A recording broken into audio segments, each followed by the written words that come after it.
A picture-perfect day here in Sydney, Australia. The men have had their chance on the course. Now it's the women. A clean start, and as usual, it's generally a very strong, dominating U.S. team in the water. And with Laura Bennett, Sarah Haskins, and Sarah Gruff, you have to believe that all three of those women will likely be in the top 6 by the end of the swim. And already right in the middle of the field, that is Laura Bennett, who is going out incredibly fast. 21-degree water temperature, no wetsuits. Look at that iconic shot, the Opera House and the bridge in the backdrop. And that is Laura Bennett with Sarah Haskins behind her, and the women still very tightly bunched as they come around the 300-meter mark of this 1,500-meter swim. Fantastic swimming by the 3-time World Championship medalist, Laura Bennett. Just behind her, the World Champion silver medalist from 2008, Sarah Haskins. But very tightly bunched into the transition zone, about 15 or 16 women. We'll see whether or not they're able to get that small gap on the hill that they were looking for. Bennett first out onto the bike. She'll have a teammate side by side. We can see the likes of Lisa Norden coming into the transition area. That's Kathy Tremblay right there from Canada. And quickly, Haskins with her head down, doing a tremendous amount of bike work. We've seen that from her in the past, but by the looks of this much larger pack, you can tell that they have not been able to get away.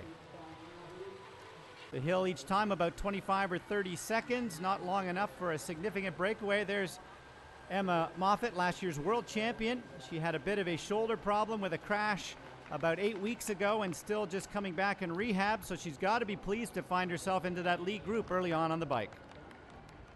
A few of the top names missing in the chase pack include Frantova and Kiyomi Nawada, the woman who raced here in 1996. But as we come towards the end of this 8-lap, 40-kilometer bike through the downtown streets of Sydney, Australia, it is going to come down to the run for sure, as we've got about 27 or 28 women coming into the transition zone. 4 times up the hill on the run. It's a slightly different course than used back in 2000. As we saw in the men's course, very difficult run times. Lisa Norden right there. She's missed a bit of early season training, and we'll see what kind of run fitness she has. Kathy Tremblay first out of the transition zone. There's Emma Moffatt, the woman who finished 2009 with a victory in the Gold Coast. Debbie Tanner also heading off onto the start of that run, and very quickly now Emma Moffatt starting to push the pace, coming up onto the shoulder of Lisa Norden. And Barbara Ramirez from Chile sitting into that lead group of 5 looks absolutely terrific. The downhill section on this run course will start to work on the legs of these women, but Rivera showing fantastic fitness. She's already had 2 wins already in South America. Coming down Macquarie Street, and it's Rivera starting to pull away right there from Andrea Hewitt. And as we come to the final corner, Rivera's making the move. There's Emma Moffatt in second. Third place, Andrea Hewitt. They're onto the blue carpet. We have never had an athlete from Chile ever win a world championship medal before. Rivera's getting the magic done here in Sydney, and it is Andrea Hewitt coming up just a bit short. Emma Moffatt taking third. What an incredible final run, but the day belongs to Rivera's. Yeah, well, definitely. I'm pretty happy. You know, it was a really exciting race. I love to be here.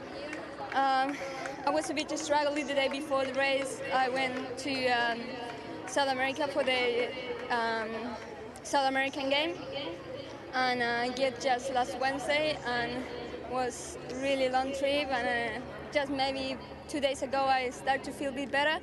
I get really tired, and it was really hard to get to the last session of the week, so I'm pretty happy to perform as well as I did today. So I'm very happy, and you know, it's great to be here. I feel like at home. Many friends from Wollongong, where I used to live, come up here and watching me, and it's a great gift for them. Yeah, I managed to stay in there on the run and keep up, and this year is a really great start to the year.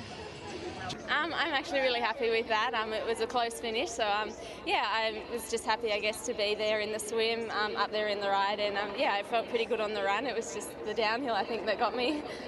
Much was made of your injury before you came into the race, but it didn't look like it affected you too much. You're there in the run and you're surging a lot. Yeah, I guess I surprised myself a little bit in the swim. I was a bit further up than I thought, which made the bike a little bit easier. So yeah, set me up for a pretty good run.